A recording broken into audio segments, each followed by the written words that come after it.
Alors comme vous pouvez le voir derrière moi, la grande tente est en ébullition. Ça c'est parce que dans quelques minutes, la cérémonie d'initiation, la bayat cérémonie va commencer. Je vous propose d'aller à la rencontre des Français qui attendent avec impatience ce moment très très fort. Alors, je suis avec Daniel Arif alors que derrière nous va commencer la répétition avant la cérémonie en live. Daniel Arif, à quelques minutes de la bayat, comment vous sentez-vous? Assalamu alaikum, assalamu alaikum à tous les téléspectateurs de MTR France. Alors comment je me sens un petit peu, comment dirais-je, excité dans le sens où c'est vraiment le moment où il y a le plus de monde, qui attire le plus de monde au sein du chapiteau. Et donc forcément un petit peu impressionné par le nombre de personnes et le fait de répéter. Est-ce que c'est le moment le plus fort de votre jalsa? Alors oui, ça l'est, oui. L'occasion de renouveler votre bayat, je sais plus comment ça se dit en français. Alors oui, en effet c'est le moment le plus important, puisque le fait de renouveler sa foi, ça marque une nouvelle naissance et donc un nouveau départ pour les événements à venir. Et donc le faire renouveler sa bête en Angleterre ici avec le calife, ça donne une importance encore plus grande à cet événement. Jazakumullah, bonne cérémonie, à tout à l'heure. Alors Sania est une des rares filles que nous avons pu croiser ici dans la grande tente. Sania, tu es avec ton papa aujourd'hui? Oui. Et tu es contente d'être là? Oui. Et qu'est-ce que tu ressens là en ce moment? Je suis excitée de faire la bayat ici avec mon papa. T'attends l'arrivée de Hazoul? Oui. Contente? Excitée. Très bien, merci. À tout à l'heure. Alors que vous l'entendez derrière moi, la session d'entraînement continue de plus belle. Je suis avec monsieur Anwar Jawahir qui habite en Angleterre mais qui est francophone. Vous êtes originaire de l'île Maurice. Quelles sont vos impressions à quelques minutes de l'arrivée de Hazoul? On est très émotionnel à ce temps et peut-être c'est le plus grand session du Jalsa et on est très ravis de reprendre la bayat. Qu'est-ce que ça représente pour vous le fait de pouvoir renouveler votre sermon d'allégeance comme ça? C'est la chance pour moi de recommencer à nouveau et d'être sans péché. Et prenez le bayat avec le calife, c'est une chose extraordinaire. C'est une chance, vous avez conscience d'avoir une chance que pas beaucoup de gens ont. On est très chanceux pour être ici en ce moment. C'est très très émotionnel et on a l'occasion de faire de la prière pour nous-mêmes, pour notre famille, pour nos parents. Et vraiment c'est émotionnel. Très bien. Merci beaucoup, Jazakumullah. Je vous retrouve tout à l'heure et vous me direz comment ça s'est passé. Inch'Allah. Salam alaikum. Alors ici à côté de la barrière, nous avons Ghislain Kiné qui est avec ses deux fils et qui va faire la baya pour la 3e fois, c'est bien ça. Comment vous ressentez-vous aujourd'hui à quelques minutes de l'arrivée de Hazoul? C'est une immense attente tous les ans et c'est aussi un immense plaisir. En plus on est avec toute la famille ici et ça va vraiment nous faire énormément de bien. On est un peu excités, même très très excités parce que c'est un moment vraiment très très particulier. C'est votre moment le plus fort de la Jalsa? Oui, c'est le moment le plus fort de la Jalsa, c'est ce qu'on attend au bout du 3e jour. C'est vraiment le summum, ce qu'on attend depuis 3 jours avec toutes les prières et tous les discours qu'on a attendus. C'est vraiment le moment le plus important pour nous. Vous avez pensé à des prières spécifiques à faire ou... Oui, pour ceux qui n'ont pas pu être présents avec nous aujourd'hui, à nos frères aussi en Algérie, à nos familles respectives et à ceux pour lesquels, je dirais, on a besoin de prier pour qu'ils se rapprochent de l'Ahmadiyya. Merci beaucoup, à tout à l'heure. Bonne cérémonie, salam alaikum. Assalamu alaikum, on est pratiquement pour la préparation de la bayat internationale. Alhamdoulilah, c'est vraiment un multi-peuple qui est là. Plusieurs nationalités sont regroupées pour la bayat internationale. Donc on est très excités, on attend impatiemment l'arrivée de Hazoul. Je vois que vous avez un micro dans les mains. C'est quoi votre responsabilité là? En fait, c'est de répéter après Hazoul en français les thèmes que Hazoul va dire en anglais. Parce que Hazoul va dire la bayat en anglais et on va le dire en français à la suite. Pour que le monde francophone puisse participer à la bayat internationale. Jazakumullah. Je suis avec Djilali qui s'apprête à faire la bayat. Djilali, comment vous ressentez-vous à quelques minutes de l'arrivée de Hazoul? comme à chaque fois que nous faisons la bay'at, un très grand moment d'émotion. Donc surtout le fait d'être réunis avec tous nos proches et toute notre famille, c'est vraiment quelque chose qui nous met dans une grande émotion. Et aussi le fait de faire cette de bay'a à chaque fois, c'est aussi renouveler à chaque fois notre engagement derrière notre calife. Est-ce que c'est une chance pour vous d'être là aujourd'hui et le faire en direct aux mains du calife? Oui, bien entendu, c'est une très très grande chance et je pense aussi à ceux malheureusement qui ne sont pas aux côtés de moi, qui n'ont malheureusement pas accepté le message. Et donc c'est aussi avec beaucoup d'émotion que je pense à eux lorsque je fais cette bay'at aujourd'hui. Jazakoumullah, bonne cérémonie, salam alaikum. Alors, un visage très très connu, celui de Abdul Khani, qui a un micro entre les mains. Monsieur Abdul Khani, qu'est-ce que vous faites là? Assalamu alaikum, on s'apprête à faire la bay'a à la main du 5e calife de la communauté musulmane Ahmadiyya et de ce biais en fait obéir aux ordres de notre prophète Mohammed sallallahu alayhi wa sallam qui nous dit que quand l'imam al-Mahdi viendra, allez lui passer le salam et faites la bay'a à sa main. Nous sommes le 5e calife qui est le 5e calife de l'imam al-Mahdi alayhi salam. Pourquoi vous avez un micro entre les mains? C'est tout simplement pour répéter après notre calife la shahada et le serment d'allégeance, comme quoi nous sommes Ahmadi et nous le reconnaissons comme l'imam al-Mahdi et nous reconnaissons Mohammed sallallahu alayhi wa sallam comme le Khatam Nabiyyin. D'un point de vue émotionnel, comment vous vous sentez là, quelques minutes du début? Je suis très ému parce que déjà, premièrement, je la fais en famille, avec la Jamaat de France, avec mes frères de France. Et puis, on voit aussi qu'à côté du drapeau de France, il y a le drapeau de mes origines, d'Algérie. Donc, quelque part, je représente aussi mes frères d'Algérie qui sont absents cette année. Donc, on leur fait un petit clin d'œil en étant derrière ce drapeau aussi. Vous allez faire une prière spéciale aujourd'hui? Oui, exactement. Oui. Confidentielle? Confidentielle, mais il y aura d'autres. Il y a des prières, bien sûr, quand on vient ici, on prie pour toute l'humanité, pour les personnes malades, pour les personnes persécutées, et on prie aussi pour notre calife et la victoire de l'islam. Jazakoumullah, je crois que ça va commencer. Merci beaucoup, à tout à l'heure. Salam alaikum.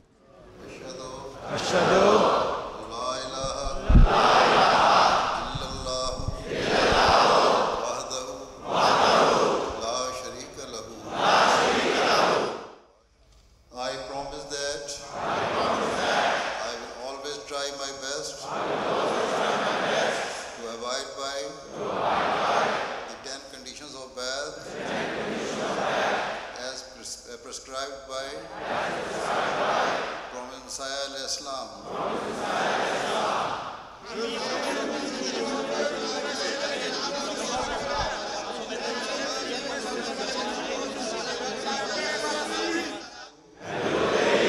As Khalifatul Masih in every good that you may require of me.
Je me trouve avec Ataoul Kayoum, membre du bureau francophone à Londres. Monsieur Ataoul Kayoum, assalamu alaikum. Assalamu alaikum, salam je suppose que ce n'est pas votre première bayat, vous en avez fait des milliers. Est-ce que maintenant c'est devenu une simple formalité pour vous ou est-ce que c'est tout aussi chargé en émotions à chaque fois que vous faites une bayat? Oui, par la grâce d'Allah, j'ai eu l'occasion de faire plusieurs bayats au cours de la Jalsa Salana. Et à chaque fois, c'est une nouvelle émotion. À chaque fois, on ressent quelque chose de nouveau. Ce n'est pas toujours la même chose.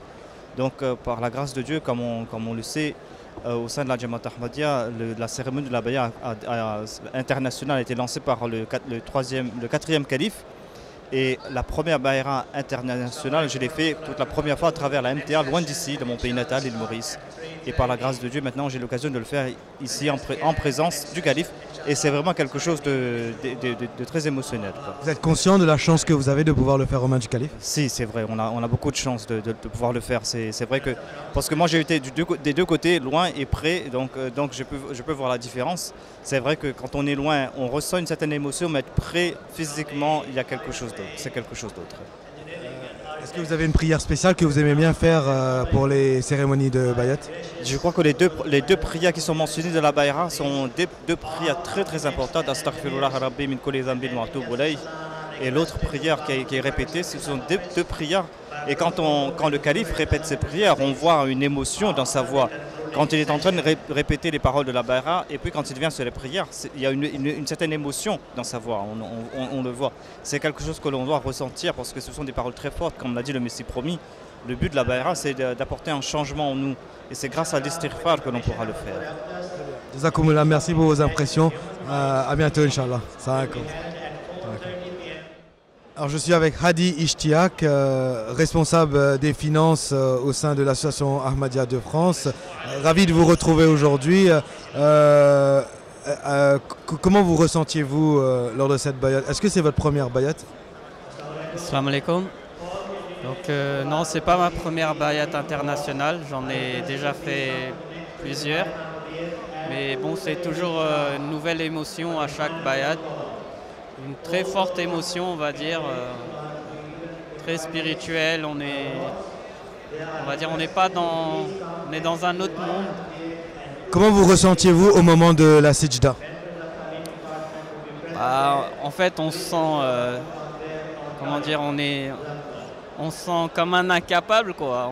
Parce qu'on dit, oui, on va essayer de respecter les 10 conditions de la bayat, etc. Mais finalement, en fait, quand on y pense, on est très loin de ce que le Messie promis nous demande. Donc, il y a un long chemin à parcourir pour arriver à ce que le Messie promis nous demande. Vous êtes conscient de la chance que vous avez de faire la bayat aux mains du calife? On le saura, enfin, c'est une très grande chance, c'est vrai. Mais après, c'est une très grande responsabilité aussi. Donc, il faut respecter ce serment qu'on a fait aujourd'hui. Il y a une prière spéciale que vous aimez faire pendant les cérémonies de bayat? Alors, je fais toujours que Dieu me pardonne mes péchés et que je prie pour ma famille, mes enfants, qu'ils soient toujours attachés à la Jamaat, au califat, etc. Voilà. Jazakumullah Hadi, à bientôt Inch'Allah. Salam alaikum. Alors je suis avec le docteur Koné qui était relayeur pour les Français. C'est lui qui relayait les paroles du calife et qui les traduisait en français. Vous avez sûrement entendu sa voix aujourd'hui. Docteur Koné, j'imagine que ce n'est pas votre première bayat, mais au fil des ans, est-ce que la bayat devient une simple formalité? Assalamu alaikum. C'est une tâche assez difficile quand même de relayer les paroles du calife. Parce qu'on essaie de répéter exactement ce que le calife a dit en anglais. Alhamdoulilah, on a réussi à le faire parce qu'on avait le formulaire en main. Mais en fait, ce n'est pas la première bayat, mais il faut savoir que chaque année, c'est toujours une émotion qui est différente. Parce qu'on essaie de faire le bilan de l'année dernière par rapport à la dernière bayat, l'année dernière jusqu'à maintenant. Qu'est-ce qu'on a fait vis-à-vis des 10 conditions de la bayat? Est-ce que nous nous sommes améliorés ou pas? Il y a toujours une remise en cause permanente lorsqu'on répète ces paroles-là. Comment vous vous sentiez au moment du sijda justement aujourd'hui? Mais il y a beaucoup d'émotions, beaucoup de pleurs, parce qu'on essaie de faire, comme je dis, le bilan. On se rend compte effectivement qu'on s'est engagé à respecter les 10 conditions de la bayat. Et du fait de certaines de nos faiblesses, on voit qu'il y a certaines faiblesses qui sont apparues au cours de l'année. Donc il y a toute cette douleur. On a toujours imploré Dieu de pardonner toutes nos faiblesses et donner la capacité de pouvoir respecter les 10 conditions de la bayat. Jazakumullah, merci pour vos impressions. Salam alaikum. C'est l'émotion, on ne peut pas exprimer cette situation, il faut vivre cette situation. Tant qu'on n'a pas vécu, c'est inadmissible d'expliquer. Voilà. Vous n'avez pas de mots pour expliquer ce que vous ressentez? Oui, ça me dépasse. Il faut vivre. C'est une expérience qu'il faut vivre. Tant qu'on n'a pas vécu, on n'est pas expliqué. Il n'y a pas d'explication. Vous avez pu faire une prière spéciale? Ah oui, et pour moi, pour mes enfants, mon pays, ma communauté, et tous les Ahmadis qui souffrent dans le monde entier, pour que la paix puisse régner dans ce monde. C'est ça comme là. Alors Djilali, une expérience émotionnelle encore une fois? Oui, effectivement, beaucoup d'émotions. Le fait de prier derrière le calife, le fait aussi de faire un engagement, le fait tout simplement de prier vers lui, de ressentir cette énergie aussi qui est transmise par le calife, le fait de soutenir notre calife aussi. Beaucoup d'énergie surtout aussi par rapport à lorsque nous nous prosternons. À ce moment-là, nous pensons à tous ceux de notre famille qui n'ont pas accepté l'Ahmadiyya. Nous pensons aussi au pardon d'Allah par rapport à toutes les fautes que nous avons commises. Donc nous ne pouvons que tomber en pleurs devant ça, afin que Allah nous pardonne, Inch'Allah. Jazakumullah, on vous laisse aller faire la prière. Jazakumullah. Alors, je suis avec Nabil Mirza, un étudiant à la Jamia, un de nos membres francophones. Nabil, vous avez eu la chance de faire bayat derrière le calife à l'instant? Oui, j'ai eu la chance de faire la bayat derrière le calife. C'est un moment assez impressionnant, un moment émotionnel, un moment où on a l'occasion de renouveler notre serment d'allégeance que nous avons fait sur la main du Messie Mohammed. Un serment qui... c'est émotionnel, c'est impressionnant, et surtout avec la présence du calife. Et dans ce chapiteau, il faut être présent pour vraiment ressentir l'ampleur de cette bay'a. Et une fois qu'on est ici, vous voyez que vous pouvez pas, les larmes sont présentes, et c'est une chose que vous ne pouvez pas stopper, mais c'est toujours une occasion.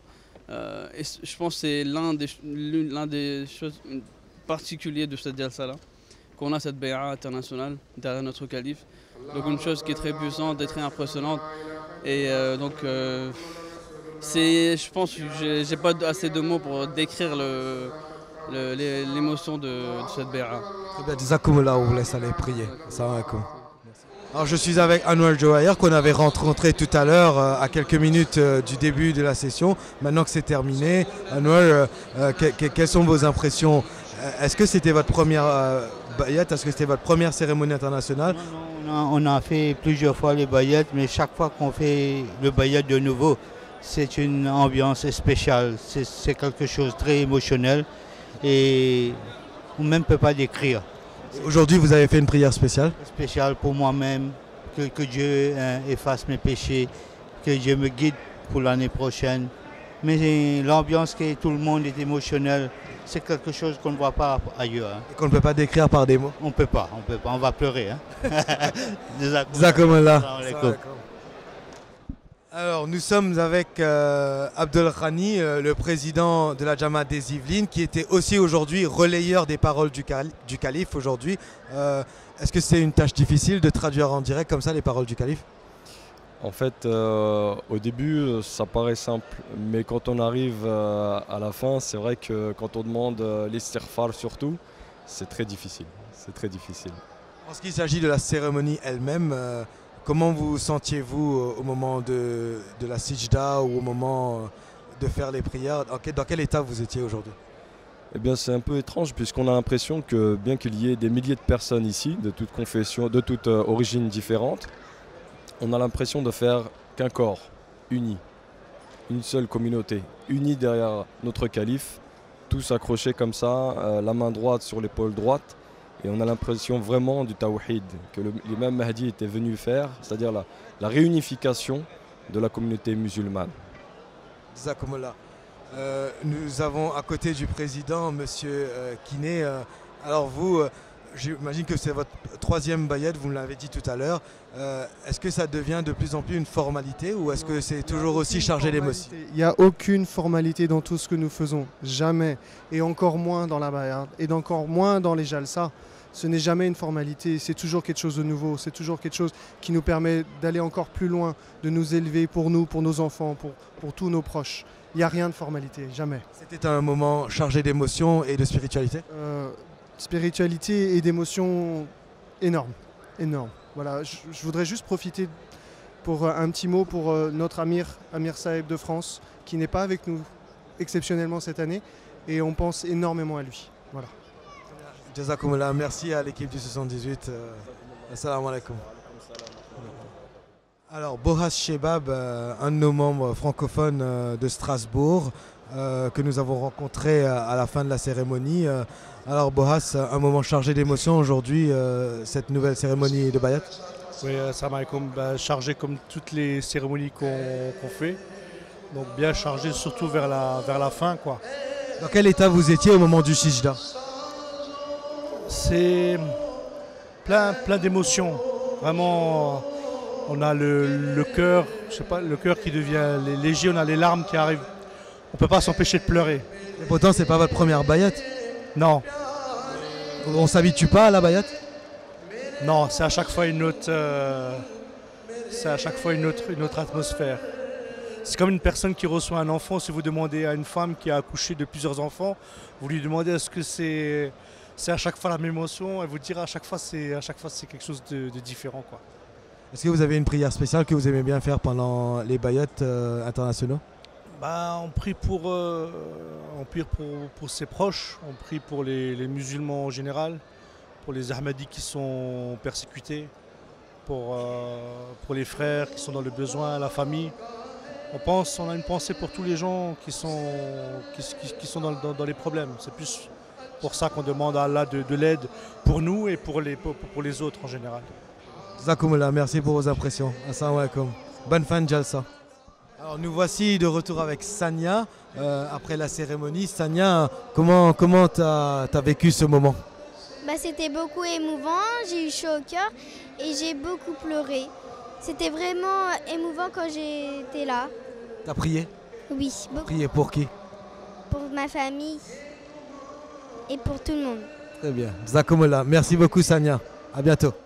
Voilà, nous avons fait de notre mieux pour vous apporter l'impression des gens à chaud, vraiment à quelques minutes avant le début de la bayat et tout de suite après à la bayat et après la prière du calife. J'espère que ça vous a plu, j'espère que vous avez pu grâce à ça vous sentir au cœur de l'action.